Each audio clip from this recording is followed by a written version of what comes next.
दोस्तों, सबसे बड़ी खबर आ रही है। इजराइल ने यमन पर बड़ा हमला किया है। जी हाँ, सबसे बड़ा हमला। जैसे हमें उम्मीद थी कि यमन पर भी इजराइल किसी न किसी बहाने से हमला करेगा। तस्वीर आप देख लीजिए, यमन का बुरा हाल हो चुका है। सबसे पहले आपको बता दूं कि ये तस्वीर इजराइल की है। ये देखिए, पहले यमन के द्वारा इजराइल पर बड़ा हमला किया गया। इजराइल एज यूजुअल इन रॉकेट्स को नहीं रोक पाया और इजराइल में खतरनाक आग लग गई।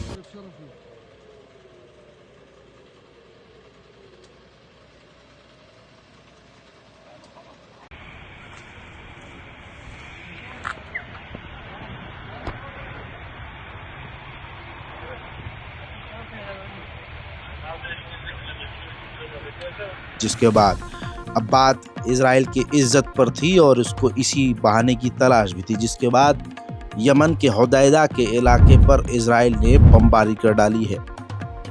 पूरा इलाका इस वक्त आग में झुलस रहा है। चारों तरफ तबाही और यमन में चारों तरफ आग ही आग नजर आ रही है। वहीं इजराइल के डिफेंस मिनिस्टर ने खुद कंफर्म किया है और नेतन्याहू ने भी कंफर्म किया है खुद कि हमने यमन के कई इलाकों पर हमले किए हैं। Sunday they fired a long-range missile towards central Israel. The Houthis have been carrying out attacks against Israel in violation of international law, and the Houthi regime is a threat to peace and security in the region. Today, the IDF conducted precise strikes on Houthi military targets in Yemen, including ports and energy infrastructures in Sana'a, which the Houthis have been using in ways that effectively contributed to their military actions. Israel will not hesitate to act in order to defend itself and its citizens from the Houthis' attacks. वहीं मेरे दोस्तों, इस्लाम के गद्दार और मुसलमानों के गद्दारों के बीच सबसे बड़े गद्दार, सीरिया पर कब्जा करने वाले तथाकथित रेबल्स के मुंह पर तमाचा मारते हुए नेतन्याहू बॉर्डर पर सीरिया पर पहुंचा और सीरिया के ही इलाके पर जाकर बोला कि जिन जिन इलाकों पर हमने कब्जा किया है वो हमारे रहेंगे। और ये जो माउंट हरमोन है जिस पर नेतन्याहू पहुंचा, उसने कहा कि ये एरिया हमारा ही रहेगा। मेरे दोस्तों, ये ग्रे एरिया आप सीरिया में जो देख रहे हैं, इन पर सीरिया में इजराइल का पहले से कब्जा था, लेकिन आगे अब जो लाल नया एरिया आप देख रहे हैं, इजराइल ने इन नई जगहों पर फिर से कब्जा कर लिया है। मेरे दोस्तों, ध्यान से सुन लीजिए अब बात, और ये है प्रूफ।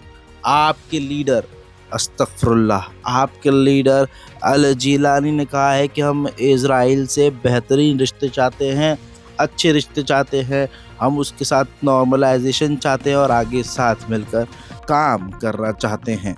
वहीं साथ में उसने ये भी वादा किया है कि सीरिया की सरजमीन का हम इस्तेमाल नहीं होने देंगे इजराइल पर हमला करने के लिए। दोस्तों, ये बात साफ हो चुकी है कि आज जो हिंदुस्तान, पाकिस्तान में और बांग्लादेश में मुसलमान बशर अल असद के जाने से खुश थे, उनके ही पिछवाड़े पर अब क्रांति लिख दी गई है।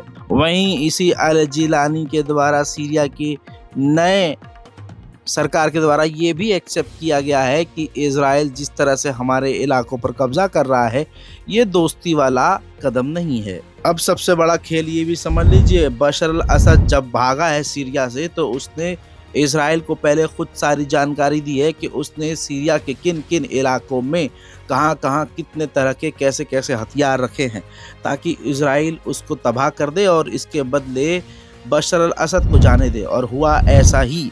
सीरिया के राष्ट्रपति बशर अल असद को भागने दिया गया और सीरिया को पूरी तरह से बर्बाद इजराइल ने कर दिया।